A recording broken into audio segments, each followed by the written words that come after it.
breaking news tonight on ABC 17 News at 10. One woman is dead after a motorcycle crash in Montgomery County.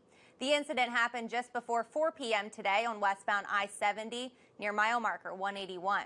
The motorcycle experienced a tire malfunction, causing the driver to lose control. Two individuals were ejected from the vehicle.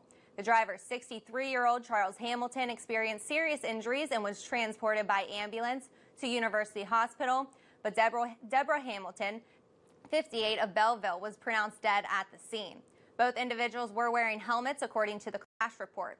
This is Troop F's first fatality in August and 33rd in 2021.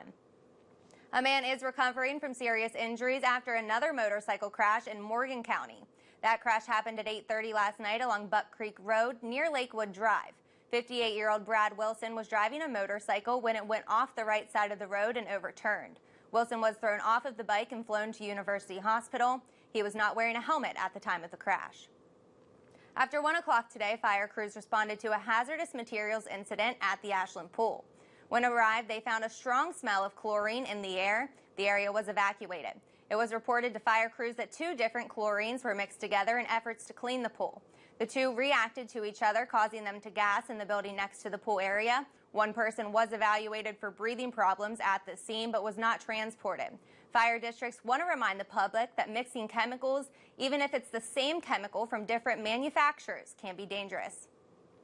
Turning now to weather, after we've had a cooler week than usual, higher temperatures and humidity has weighed its way back into mid-Missouri.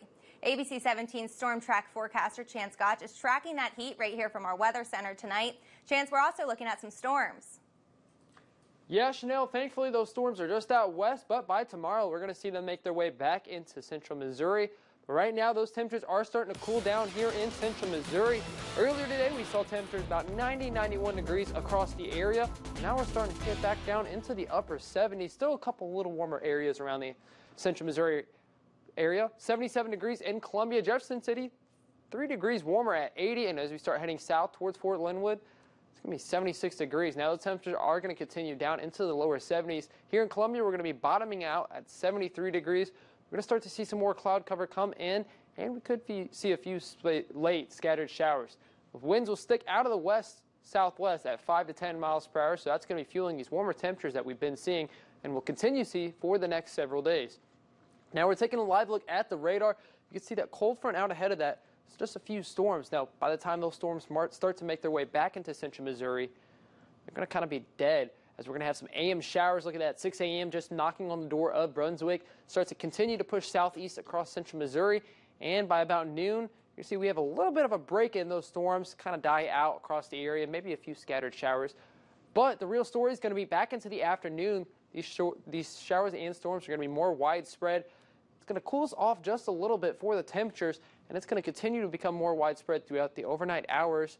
But as we start heading out into about midnight on Monday, you can see that severe risk starts to die out, starts to pull out of the area, and we could see a few more scattered showers just a little bit mid-morning. You can see that starts to pull back through on the models, then it pushes back out, and we become mostly clear.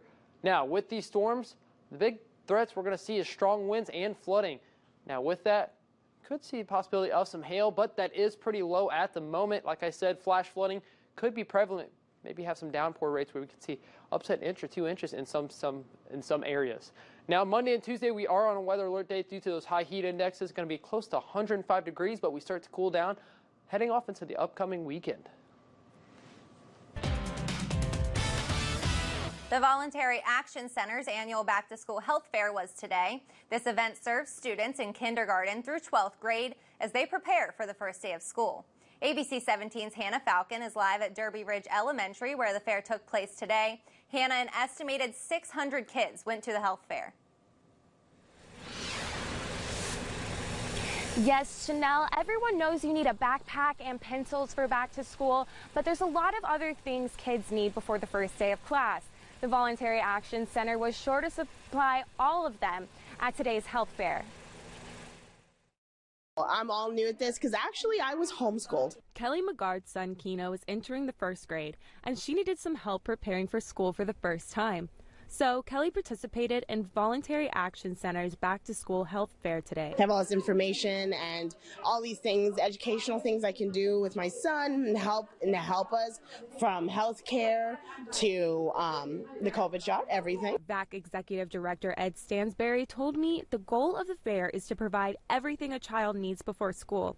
Supplies, haircuts, health screenings, totally free of charge. The health aspect of what we're doing is critical to these kids that may or may not have access to that in any other settings. VAC provided health screenings of all kinds, from vision tests to dental exams to vaccinations. The health of our community, as we all know, is critical to success for these kids as they grow and learn. And most importantly, today's event made Keno excited for his first day of school. They get all my stuff. VAC hosts this event every year. This was the 15th year that they hosted it.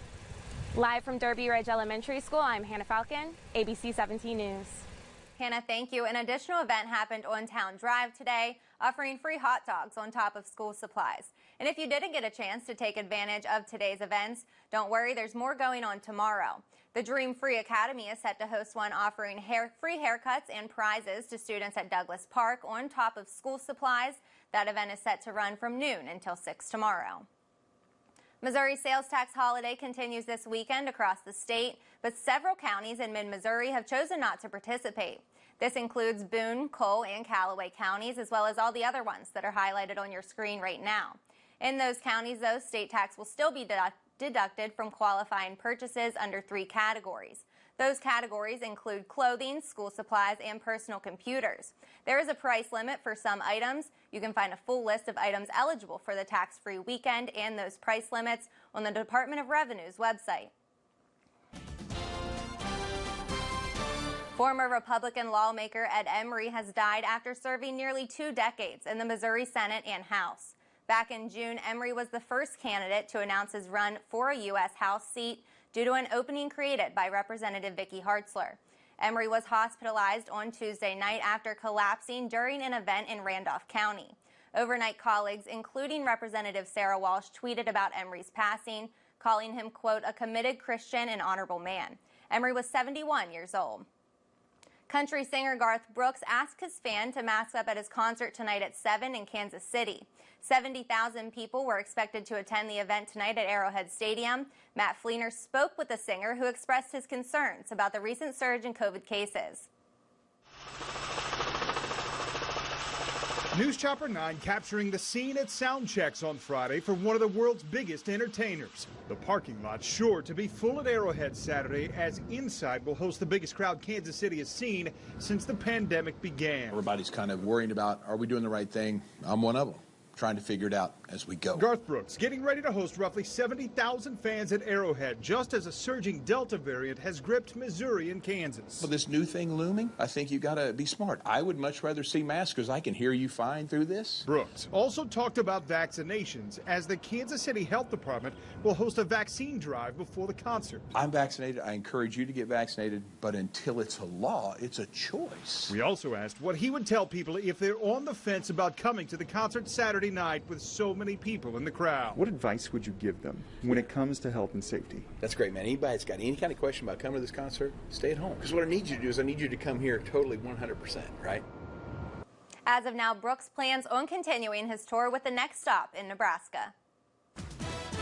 Just ahead on ABC 17 News at 10, where the news comes first. In a rare Saturday session, the Senate voted to advance the $1 trillion infrastructure package.